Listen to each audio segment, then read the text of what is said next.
झूठे आदमी की कोई भरोसा नहीं किया जा सकता, कुछ भी कह सकते हैं। उनकी बात का क्या वो वायदा कहाँ गया जब कहा था कि मेरे दलित भाइयों को मत मारो, मुझे गोली मार दो। उसका मतलब था कितने ही मार लो। उसके बाद अत्याचार बढ़े, कोई दिन खाली गया है? बेईमान होंगे, भ्रष्ट होंगे, अंधभगत लोग हैं ना, इसीलिए वो लोग सरकार में हैं। हमारे वोटों से, हमारे वोट लेकर के सरकार में हैं और वोट लेकर फिर 5 साल हमारी चमड़ी उतारते हैं। ये कला वहाँ सिखाई जाती है आरएसएस में कि झूठ बोलो। वो तो मोदी जी ने भी कहा ना, जो गए हुए भाषण में कहा ना, झूठ बोलो, रोज़ बोलो, इतना कॉन्फिडेंस से बोलो कि वो सच नज़र आने लग जाए। ये संविधान विरोधी है, ये लोकतंत्र के हत्यारे आरएसएस। और हमारा समाज सोया हुआ है। यहाँ एक ब्राह्मण टीचर के साथ अत्याचार होता तो सारा उनके संगठन आ जाते। कहाँ हमारे संगठन सारे के सारे? इसी का फ़ायदा उठाकर मनुवाद हमारे सिर पर बैठता है। वो हमारे सिर पर ऐसे ही पेशाब करेंगे, सबको पीटेंगे ये अलग अलग। एक भी घोषणा पत्र के मुताबिक काम हुआ हो तो बता दीजिए, हम भी मोदी जी के गुण गाने लगेंगे। इस लड़ाई को जीतेंगे। और जो ये पुलिस वाले काम नहीं कर रहे, ये भी जेल जाएंगे। ये 10-20 पुलिस वाले जब अंदर जा लेंगे तिहाड़ जेल में, तो ये काम करना शुरू करेंगे। नमस्कार, मैं ब्यूटी गिरी और अभी हम मौजूद हैं डीयू के आर्ट फैकल्टी के बाहर, जहां डॉक्टर रितु का प्रदर्शन चल रहा है। धरना प्रदर्शन हक और न्याय की लड़ाई के लिए आज तीसरा दिन है और तमाम लोग जो हैं समर्थन में आ रहे हैं।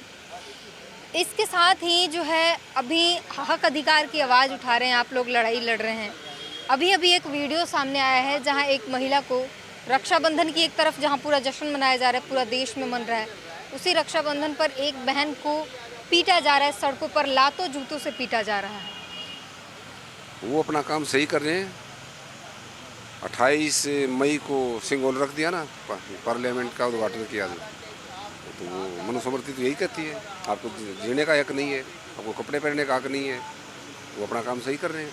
हमारे वाले क्या कर रहे हैं? 131 गुलाम। काफी दुखी नजर आ रहे हैं, बहुत नाराज। मतलब इसीलिए मैं दुखी हूँ।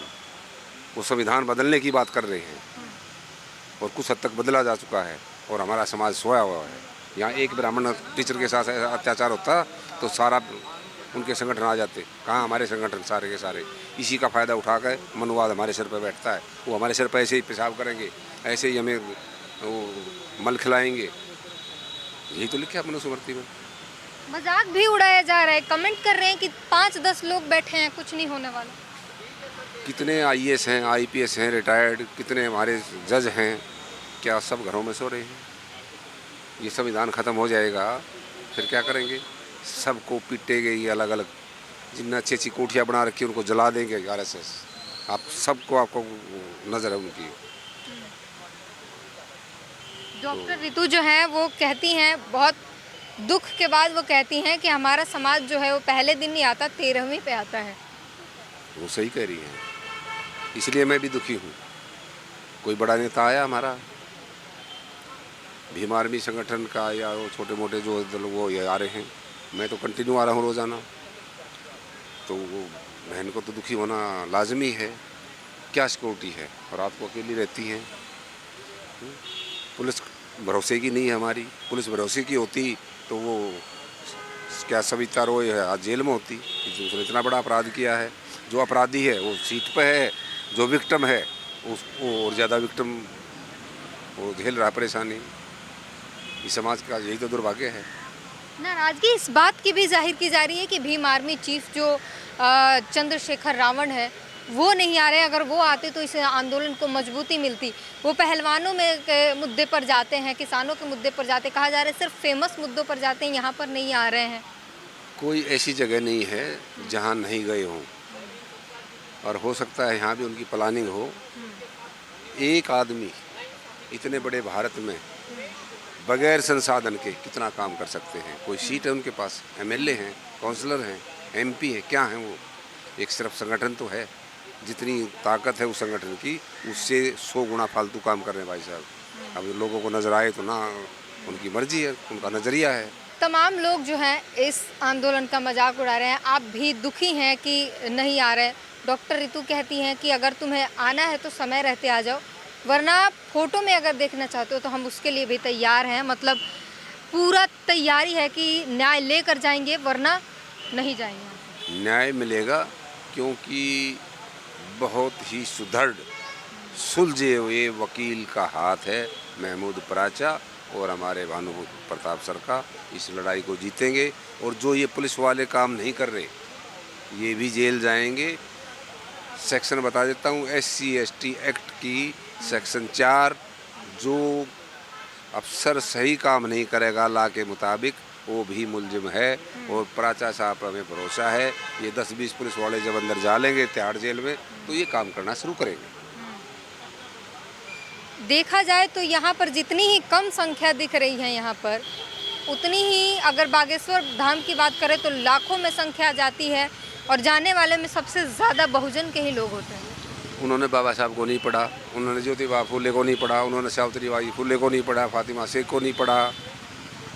तो वो जो अंधभगत लोग हैं ना, इसीलिए वो लोग सरकार में हैं। हमारे वोटों से, हमारे वोट लेकर के सरकार में हैं और वोट लेकर फिर 5 साल हमारी चमड़ी उतारते हैं। ये समझ में जब आ जाएगा बागेश्वर धाम वालों का या कोई भी है हिंदू संगठनों का, धार्मिक संगठन, उनको मान सम्मान और दान देना बंद कर दे, ये 90%, 85% जो भी बहुजन समाज है, तो उनकी दुकानदारियाँ बंद हो जाएंगी और पाखंड को अपने घरों से बाहर भगाएं।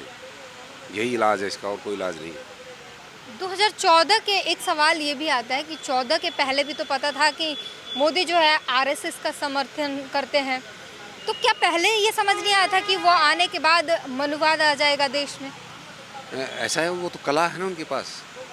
ये कला वहाँ सिखाई जाती है RSS में कि झूठ बोलो। वो तो मोदी जी ने भी कहा ना, जो गए भाषण में कहा ना, झूठ बोलो, रोज़ बोलो, इतना कॉन्फिडेंस से बोलो कि वो सच नज़र आने लग जाए।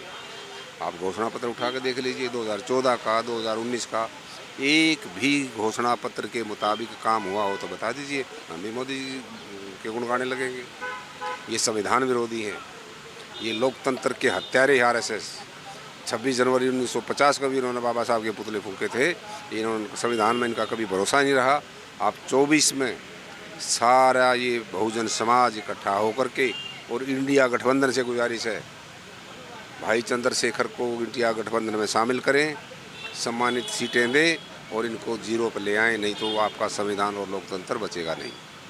मोदी ने रक्षाबंधन पर तमाम बहनों को जो है सौगात दी है, 200 रुपये कम कर दिए सिलेंडर के दाम और कहा है कि अब खुशी खुशी रक्षाबंधन मनाओ। अभी तो और भी कम करेंगे, ये शुरुआत है। 24 तक बहुत कुछ अनाउंस करेंगे, लेकिन होगा कुछ नहीं, ये तो नजरा रहा कर दिया। और झूठे आदमी की कोई भरोसा नहीं किया जा सकता, कुछ भी कह सकते हैं, उनकी बात का क्या वैल्यू।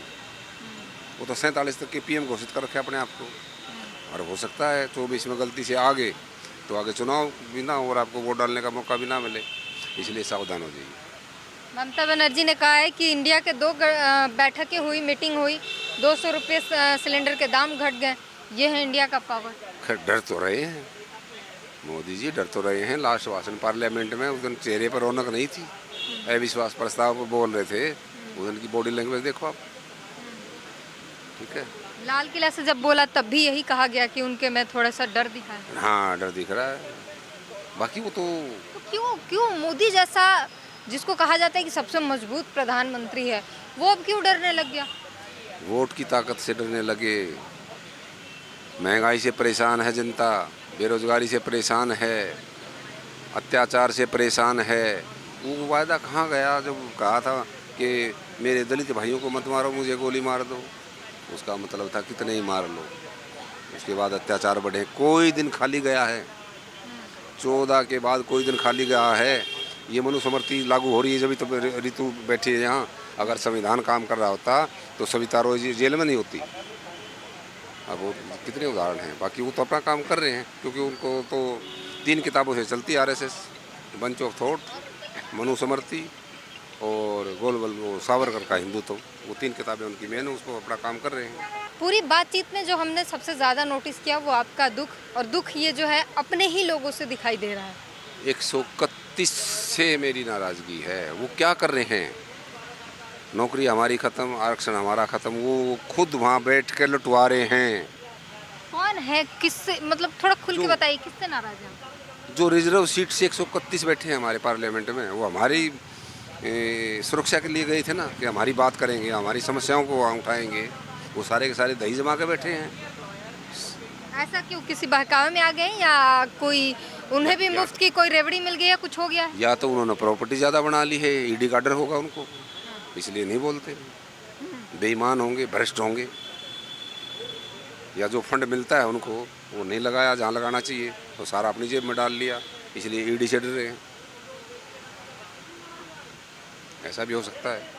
तो जाहिर तौर पर जब बागेश्वर बाबा के धाम पे, बागेश्वर धाम पे जब लाखों की भीड़ होती है, लेकिन जब न्याय की बात आती है और न्याय सड़क पर मांगना पड़ता है और यहाँ पर संख्या नहीं दिखाई जाती, बहुजन सो रहा होता है, तब ऐसे ही दुख छलकता है और हर किसी का मन जो है फिर क्रुद्ध होता है और वो फिर बाहर निकल कर आता है, शब्दों में बाहर निकल कर आता है।